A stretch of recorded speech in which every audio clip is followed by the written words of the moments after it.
Well, hello, my name is Dr. Dan Grissom. I'm an assistant professor at Azusa Pacific University in the computer science department. And today I'm just going to give a brief video tutorial on how to kind of just get started with Java programming. Specifically, we're going to walk you through how to install the Eclipse Integrated Development Environment, IDE for short, and the Java Development Kit, which is required by Eclipse, and JDK for short for the Java Development Kit. This specific tutorial is going to be done on a brand new, fresh copy of Windows 10. So I figure it's September of 2015 at the time of recording this. Most everyone that's taking a new programming class is probably going to have Windows 10 installed on their machines, or they're going to have a Mac with Mac OS X on it. If that is the case for you, you should be seeing a pop-up link on this video, which kind of takes you to another video that someone else made that's a pretty good walkthrough for how to install Eclipse and the JDK on your Mac. Okay, and then if you are in the Mac, rejoin us later and I'll walk you through how to, later on in the video at the very end, I'll walk you through how to basically create your first project. Okay, but for those of us who are on Windows, let's get started. So if an integrated development environment is basically a program that helps us create programs. Okay, specifically we're working with Java, so we're going to look at Java integrated development environments. If I open up a Google browser and just type in Java IDE and click on the first link, we'll see a link of a number of different IDEs out there. You can see this specific page brings up about 11. The top three ones, NetBeans, Eclipse, and IntelliJ, are probably some of the most popular that are out there right now. NetBeans is kind of an old school, one of the earlier Java IDEs out there. IntelliJ is one of the newer ones out there. So IntelliJ has a lot of new great features. However, despite that, we're going to use Eclipse. Eclipse is also very feature-rich. Eclipse has been around for a while. It's very mature and it's very well supported. I've used Eclipse to write C++ code, Python code, all kinds of stuff. And some of that's true of other IDEs as well. But just in my experience, I've found that if I'm ever doing a new language or some kind of specialty project, they'll have little plugins that will work in Eclipse. And so if you've taken the time to learn Eclipse with Java, the chances are you're going to minimize the amount of time you're going to need to relearn a new IDE program in the future. Eclipse is great. There's probably philosophical arguments to use it and to not use it, but for all practical purposes, it is a great IDE, and it's the one we're going to use for this class. So I'll leave that up there for now. You can see Mars is the current version. We're actually going to download it through another website, which makes it just a tad bit easier and more reliable. So I'm going to go to, if you open up your browser, to www.ninite.com, N-I-N-I-T-E. You'll see a web page load up that has basically a bunch of check boxes with different programs beside it. So if you've never been to this website, it's a really neat website. Basically allows you, this is especially useful if you have a brand new computer or you just reformatted your machine and have a fresh copy of Windows. It essentially allows you to check all the, basically out of all these commonly used programs, it allows you to just check it and to download one installer which will automatically give you the latest version of the program, as well as it'll kind of check all the do not install toolbar check boxes that come in some of these programs. So this is really nice. I could actually download an installer and give it directly to you, and you would then click on that installer and it would go out and download Eclipse and the Java Development Kit or whatever else we're going to focus on. So with this tutorial, we are going to focus over on this column over here, the developer tools. So we want, obviously, Eclipse. So I want to go ahead and check that. If I hover over, it'll show you which version, version 4.5. And 4.5 is that Mars. This is kind of the special code, more popular name Mars for, 4.5. And you'll also notice that it says requires Java. So to run Eclipse, we actually need Java installed on our machine. And to write code, and this is right here, Java 8 runtime. But to actually write code, we need what's called the JDK, the Java Development Kit. So the Java Development Kit actually contains the Java runtime environment, the JRE. Don't get too confused there. The JDK is the biggest, baddest thing. It has everything involved. So I'm going to click this 64-bit version right here. It's 2015. Almost everyone's going to have 64-bit processors and 64-bit operating systems, whether you're using Mac or Windows. If not, this appears to be the 32-bit version that you can give a try, but I would go ahead, just click the 64-bit version and Eclipse, and go ahead and click the installer. So again, this is going to go and grab, right now I'm just downloading it, and once it's downloaded I can run it. And the program is now basically going to go out and grab the latest versions of Eclipse. It's going to download and install that, and it's going to download and install the latest version of the JDK, which happens to be 8 point something at the moment. So we'll wait for this to download. So just while we're waiting for it to download and install, a little background on the JDK. So the JDK and the JRE, the Java Runtime Environment, what I'm downloading and installing right now, basically contains a bunch of kind of just files for Java, but what we would call a library. So think about when you go to a physical library, there's a bunch of books of information that we don't really know, right? We don't really have this knowledge in our minds, but we could go and open up these books and we could learn about things and then essentially use that knowledge to our advantage. That way we don't have to do the research to figure out that knowledge on our own. It's just kind of available for us to consume.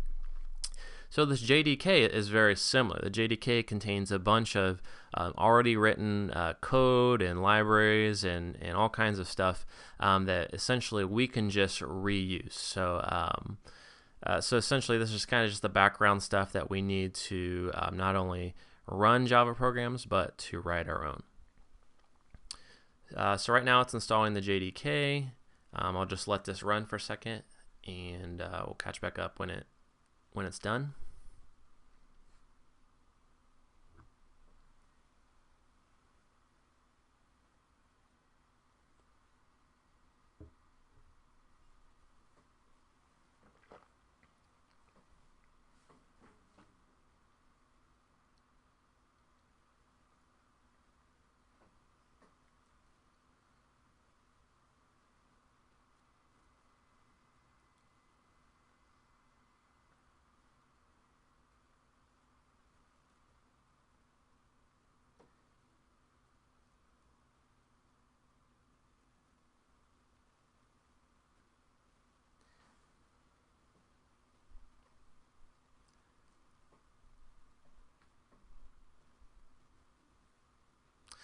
All right, there we go.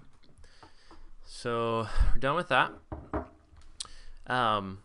So you'll notice, the first thing you'll notice is that it just created this Eclipse icon on our desktop. So if you want to know kind of where it installed all these files, just open up this PC, go into probably your C drive, and you'll notice that there is now an Eclipse folder. If you open it up, you'll see the actual Eclipse executable in there. Okay, so we can go ahead and double click this Eclipse program. You'll see it gives you the version of Eclipse, so Mars, which is 4.5. If you run this installer and you watch this tutorial and you run the 9.9 installer in a few years, you will get for sure a different version of Eclipse. Alright, so the first thing that pops up is the workspace launcher. Okay, if you don't see the workspace launcher, and instead you see some kind of error message talking about Java needs to be installed or something about Java in an error, essentially what that means is that other thing, the JDK, was not properly installed. You have to install the JDK before you try to run Eclipse. So if you're doing this manually and you download Eclipse first and then you try to run it before installing the JDK, you are going to get issues. Alright, so what it's asking you now, the very first thing it asks you is the workspace. So essentially this is saying, where do I want to store all of my Java programming files? So I always like to, and what I would recommend is just creating your own folder at this point. So I would go to, for instance, this PC, C drive, and I always like to just create something right in the C drive. So I'm going to create a new folder, and I'm going to call it Code Repository. Okay. So I like to, when possible, leave out the spaces because some some programs and things like that have trouble reading this space. It should be fine, but just a little thing. So I'm going to call this code repository. So this is just some repository, some folder where I'm going to keep all of my code for all the different projects I'm doing. So if I open it up, obviously there's nothing in there yet. I just created it. So I'll just kind of move this up in the corner. And now I'm going to go and browse to this directory I just created. So this PC, C drive, and then code repository. So click OK, and then click OK again. And at this point, you'll see it's creating stuff in this code repository folder that we have. It created this metadata folder, which is just kind of some background stuff for Eclipse. Okay, I'm going to kind of leave this up so we can kind of see what's happening in the background. So the first thing that happens is it brings up this welcome screen. I'm just going to close this. And your Eclipse, if you've never run it before, should look a little something like this. Okay, one of the main things is this Package Explorer on the left. So if you don't have the Package Explorer for some reason, you can always get it back by clicking Window, Show View, and then Package Explorer, and it will basically kind of redisplay this Package Explorer. So in the Package Explorer, I want to just go ahead and right-click and then click New Java Project. Okay, I'm going to give this project a name. We'll just go ahead and call it Hello World. We'll just kind of do the typical first program. And then everything else I should just be able to leave blank. You see it's going to create a new folder in code repository / hello world. It's going to create that folder. It's going to use our Java runtime environment, so on and so forth. So go ahead and just click finish. Should be good. And you'll see it does do that. It creates hello world. It has all these other folders in there as well. Okay. And if I go back to my Package Explorer, I click this little arrow. It's going to kind of show me what else is in there. So you'll see the source directory. Again, over here, if I go into the source directory, you'll see there's nothing there now. I want to basically create what's called a new class. Okay, so at this point, I don't want you to worry about what a class is or what all this stuff means. You just want to kind of get you set up to make sure that you have your environment set up. Now, the rest, we'll talk about classes in lecture and in lab. But for now, just kind of make sure that everything is working as you see in the video. So I'm going to say, I'm going to right-click on source, and then I'm going to click New Class. Okay, and I can call this class and give it the name of whatever I want. I'm just going to call it my class.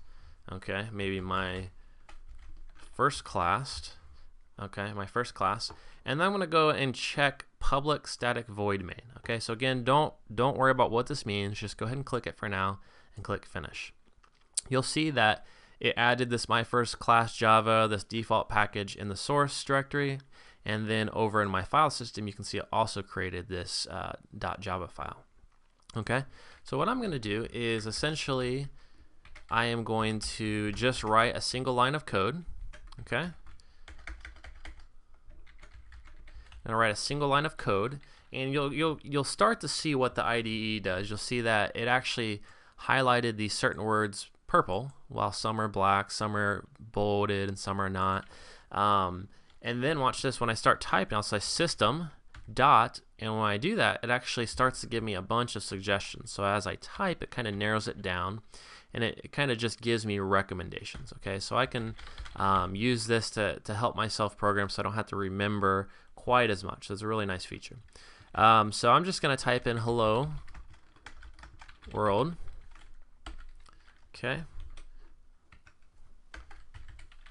And this is my first program. It's just one line of code. Okay, so now that I have written my first program, I need to try and run my first program. Okay, so if I click right here, I'm going to make this full screen so we can see it. This little run play button, I just simply click it, and it's going to actually pop up down here with this console. This wasn't here before.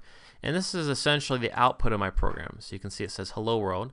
If I go ahead and add some exclamations and I try and run again, the first time we do this, it's actually going to show up. See, what happened was I changed the program, and notice it added this star. This means that I have changed the program since I've last saved it. I've changed this file since I've last saved it.